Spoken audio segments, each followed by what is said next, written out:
voyage. J'irai voir un renard. Puis plus loin en Asie, je croiserai de nouveaux amis. Des pandas, des koalas que j'enserrerai dans mes bras. Encore plus loin dans la forêt, une maman c'est son bébé. Des loups qui se parleraient, de grands arbres et des chevaliers, de plus en plus fous en Afrique, malgré les moustiques qui piquent. Je monterai à dos d'éléphants, tout en leur parlant de la caresse et la girafe que j'appellerai au lac. Je resterai là au soleil, la vie pourrait pas être plus belle. Je resterai là au soleil, la vie pourrait pas être plus belle. Je resterai là au soleil, la vie pourrait pas être plus belle. Je resterai là au soleil, la vie pourrait pas être plus belle. Bonjour, nous sommes la compagnie après la pluie. Et comme nous n'avons pas le plaisir ni la possibilité d'être avec vous en vrai, eh bien nous avons décidé de filmer une lecture spectacle et de vous l'offrir. C'est inédit, nous ne l'avons jamais fait. Alors nous vous souhaitons un bon moment et au plaisir de vous retrouver très très vite pour de vrai. Je resterai là au soleil, la vie ne pourrait pas être plus belle. Je resterai là au soleil, la vie ne pourrait pas être plus belle. Je resterai là au soleil, la vie ne pourrait pas être plus belle. Je resterai là au soleil, la vie ne pourrait pas être plus belle. Je resterai là au soleil, la vie ne pourrait pas être plus belle. Je resterai là au soleil, la vie ne pourrait pas être plus belle. Je resterai là au soleil, la vie pourrait pas être plus belle. Je resterai là au soleil, la vie pourrait pas être plus belle.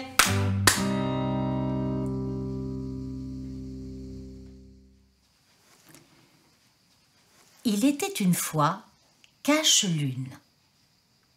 Cela va bientôt faire 100 ans que Zamoléon exerce le métier de Cache-Lune. Cette profession très rare consiste chaque nuit à étendre un grand drap devant la lune pour cacher une partie de sa lumière. C'est un travail très important, car les croissants de lune ainsi formés embellissent le ciel et rythment le temps. Il faut beaucoup d'énergie, d'adresse et de savoir-faire pour accomplir cette tâche, et les nuits de repos sont rares. Ce sont les nuits de pleine lune. Zamoléon a eu son diplôme de cache-lune il y a bien longtemps, n'est-ce pas, Zamoléon? Il est le dernier représentant de cette profession, et aujourd'hui, il se sent totalement épuisé. Pour qu'il puisse enfin se coucher, quelqu'un doit venir le remplacer. Sur Terre, alors que la nuit tombe, dans un bâtiment très mystérieux appelé École du Cosmos, un petit garçon saute de joie. C'est Timoléon qui vient de réussir le très difficile examen de cache-lune. Ses professeurs le regardent avec beaucoup de fierté. Mon cher Timoléon, tu es devenu quelqu'un de très important. Mais le temps nous presse. Le vieux Zamoléon est épuisé. Il faut que tu le remplaces au plus tôt. Dès ce soir. Voici la pilule qui rend léger comme l'air. Elle te permettra de voler jusqu'à la lune. Mais attention, nous n'en possédons qu'une.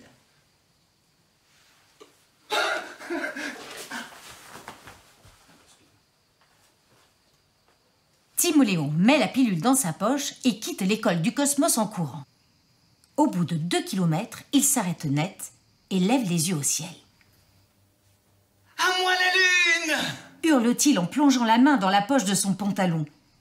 Mais il a beau remuer ses doigts, la pilule ne s'y trouve pas. Timoléon, paniqué, découvre que la poche de son pantalon d'écolier est trouée de tous côtés.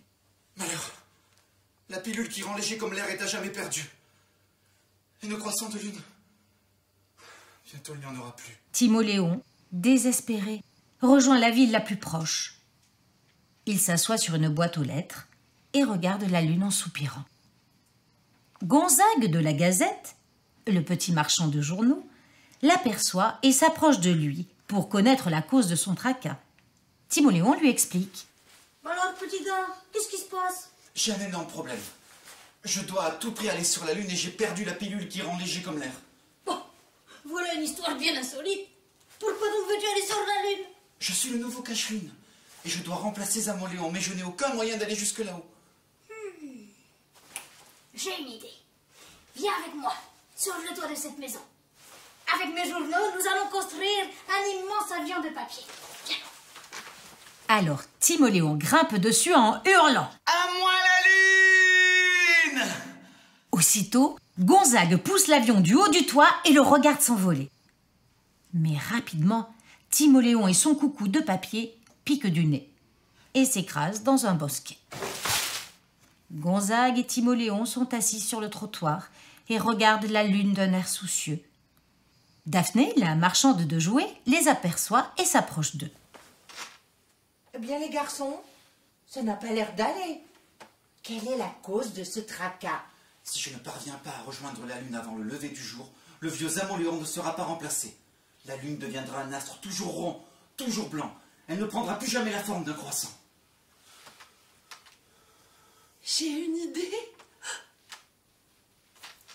Allons-y. Elle attrape Timoléon par le col de son veston, court jusqu'à sa boutique de jouets, s'empare de son plus grand cerf-volant et y attache Timoléon bien solidement.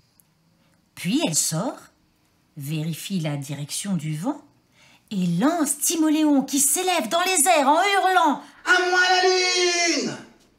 Mais soudain, une bourrasque violente déchire la toile du cerf-volant et Timoléon s'écrase dans un étang.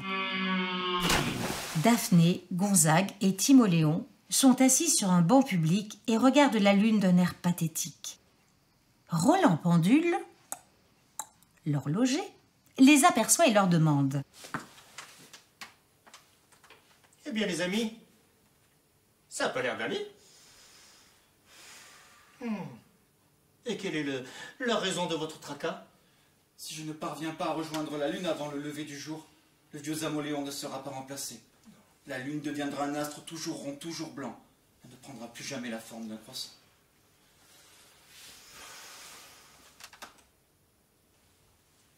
J'ai une idée. Il attrape Timoléon par les pieds, lui arrache ses souliers et fonce jusqu'à son atelier. Là, il démonte une horloge, récupère 2 énormes ressorts et les fixe aux chaussures de Timoléon.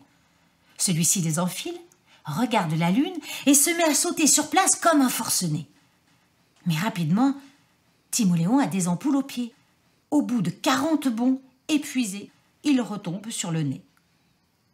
Albert, le souffleur de verre, tente d'aider Timoléon en l'enfermant dans une grande bulle de savon. Margot, qui parle aux oiseaux, le fait soulever par 300 moineaux. Benoît, le lanceur de poids, le projette de toutes ses forces. Marlou, le voyou, construit un énorme lance-pierre. Tout le monde veut aider Timoléon, mais personne ne trouve la solution.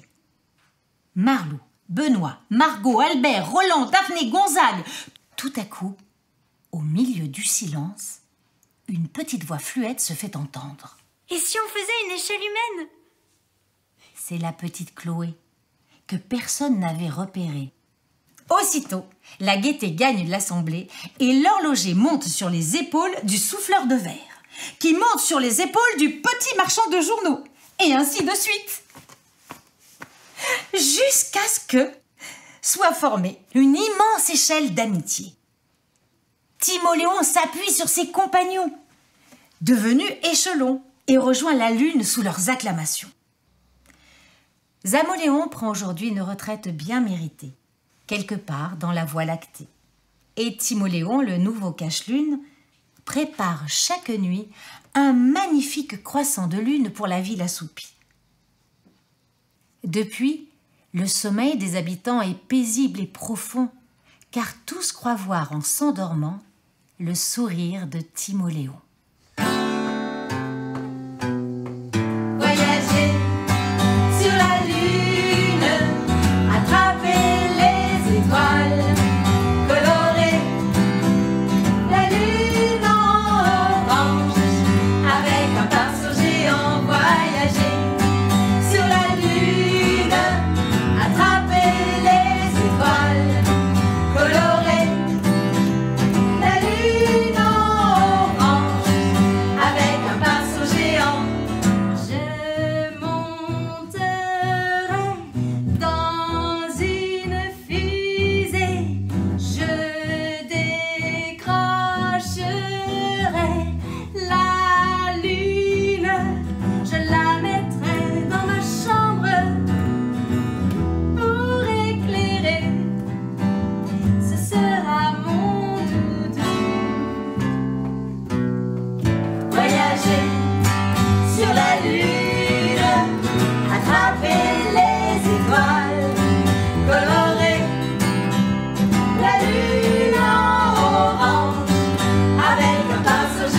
Il y a certaines choses qui sont impossibles à réaliser. Tout le monde le sait. Si vous interrogez les adultes, vous savez ceux qui répètent sans arrêt « quand on veut, on peut ». Si vous les interrogez au sujet de certains rêves, de certaines choses que vous voudriez voir se réaliser, ils vous répondront « Mais c'est impossible !» Mais c'est impossible, même si on le veut très fort. Oui. Léa a 10 ans. Et déjà, elle sait que certaines choses sont impossibles à réaliser. Mais comme c'est encore une enfant, elle refuse d'y croire. Dans ma petite ville, le ciel est toujours gris. Et on n'a jamais vu de ciel bleu. Et encore moins de rayons de soleil. Enfin si, bien sûr, mais juste dans mes livres d'images. Alors tous les soirs, j'ouvre mes livres d'images et je regarde le ciel d'aquarelle. Et je me dis, un ciel comme ça doit exister, c'est sûr. Le problème, dans la ville de Léa, c'est que tout le monde est triste. À force de voir toujours le ciel gris, à force de ne plus croire au soleil, de ne plus croire au bonheur, les gens ont perdu espoir. Leur visage est devenu aussi terne que les nuages, et leur sourire aussi absent que le soleil. Et lorsqu'on leur dit qu'avec un peu de bonne volonté, tout irait mieux pour eux, ils répondent « C'est Mais impossible !» c'est impossible. Non. Pourtant, par un beau matin gris, alors que le soleil ne brillait pas et que les gens n'étaient pas heureux, Léa leva les yeux au ciel. Elle aperçut un tout petit morceau d'aquarelle bleue qui débordait entre les nuages. Elle sourit. J'en étais sûre. J'en étais sûre. Le ciel bleu, ça existe. Il suffit de l'aider à déborder un peu plus. Et pour cela, il faut tout simplement aller pousser les nuages. Allez, hop, c'était parti pour un grand voyage vers les nuages. Léa sortit de sa chambre en portant péniblement dans ses petits bras tous les livres de sa chambre. Quelques passants lui demandèrent « Mais que fais-tu, Léa ? Je pars en voyage pour atteindre le ciel. Je vais construire une échelle avec mes livres et je pourrai aller pousser les nuages. Mais voyons Léa, c'est bien trop haut. Mais Léa ne voulut rien entendre. Elle décida de fermer les oreilles à ces briseurs de rêves. Avec ses livres, elle fit un énorme tas comme une échelle sur laquelle elle grimpa. Malheureusement, mon échelle n'est pas assez haute et je ne peux pas aller toucher les nuages. Léa retourna dans sa chambre et en sortit tous les meubles qui s'y trouvaient. Le lit, l'armoire, la chaise, le bureau. Que fais-tu, Léa ? Je pars en voyage pour atteindre le ciel. Je vais construire un escalier pour aller pousser les nuages. Les voisins se moquèrent d'elle. Voyons Léa, tu n'y arriveras pas. Mais Léa ne voulut rien entendre. Sur le tas de livres, elle construisit un escalier de meubles, un grand escalier sur lequel elle grimpa. Malheureusement, mon escalier n'est pas assez haut pour toucher le ciel. Léa retourna chez elle et vida tout ce qui se trouvait dans la maison. Le mobilier, les objets, les jouets, tout ce qui pouvait s'empiler sans se casser, tout ce qui était assez solide pour grimper dessus. Ses parents lui demandèrent « Mais que fais-tu, Léa ?» Je pars en voyage pour atteindre le ciel. Je vais construire une pyramide pour grimper jusqu'au ciel et aller pousser les nuages. Léa, enfin c'est impossible.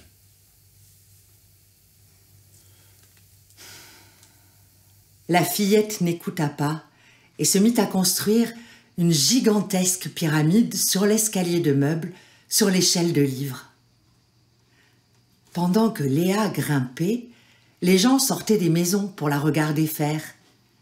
Mais quelqu'un remarqua. Quelle volonté elle a, cette petite. Quelle force. Quel courage. Mais qui parmi nous pourrait en faire autant? Les gens durent admettre que c'était la vérité. Et puis, pour être tout à fait sincère, un peu de ciel bleu, ça leur faisait bien envie à eux aussi. Alors, ils cessèrent de se moquer. Lorsque Léa redescendit, sans avoir touché le ciel, elle ne comprit pas tout de suite ce qui se passait. Tous les gens de la ville avaient sorti leurs meubles, leurs objets, leurs livres et les avaient apportés pour construire une immense montagne, afin que Léa puisse faire son voyage vers le ciel et aller pousser les nuages. Tout émue, Léa entreprit l'ascension de la montagne vers le ciel, pendant que tout le village l'encourageait. Vous vous rendez compte que cette petite Léa, en poursuivant son rêve, elle nous a donné la force de construire une montagne. Alors, il se produisit quelque chose de vraiment étrange. Les gens sentirent sur leur visage la naissance d'un sourire, et cela fit comme un ciel bleu qui colorait toute la ville. Dans leurs yeux, ils allumèrent 2 petites flammes d'espoir, et cela fit comme des milliers de petits soleils qui réchauffaient les cœurs. Et on ne voyait plus du tout que le ciel était gris. Mais je n'arrive pas à atteindre le ciel. La montagne n'est pas encore assez haute. Alors Léa redescendit de la montagne sans avoir touché le ciel. Elle avait le cœur lourd comme un gros nuage d'orage prêt à éclater. Un peu comme si le ciel gris avait gagné la bataille et anéanti son espoir. Pourtant, quand elle arriva en bas, incroyable, elle vit sur le visage des gens de la joie. Ils avaient tous sur les lèvres un sourire éclatant. Et dans les yeux, une étincelle qui brillait comme un ciel sans nuages. Elle avait compris qu'ils avaient commencé à croire au bonheur. Alors, pour ne pas leur faire de peine, et aussi parce qu'il ne faut pas briser les rêves des adultes, je ne leur ai pas dit que toucher le ciel pour pousser les nuages, c'est impossible.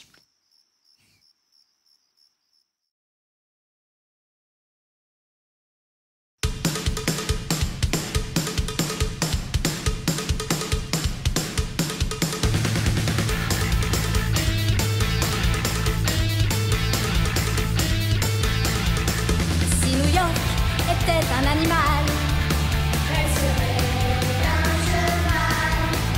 Si New York était une couleur, je la connaîtrais par cœur. Si New York était une musique, on la vendrait en boutique.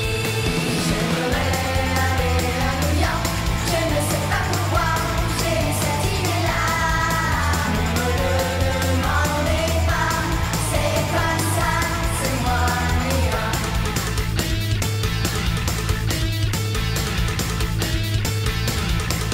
Si New York pouvait voler, elle m'emporterait.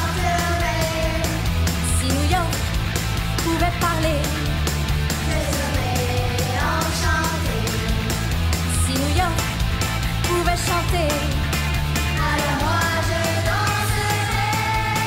J'aimerais aller à New York, je ne sais pas pourquoi, j'ai cette idée-là. Ne me le demandez pas, c'est comme ça, c'est moi New York.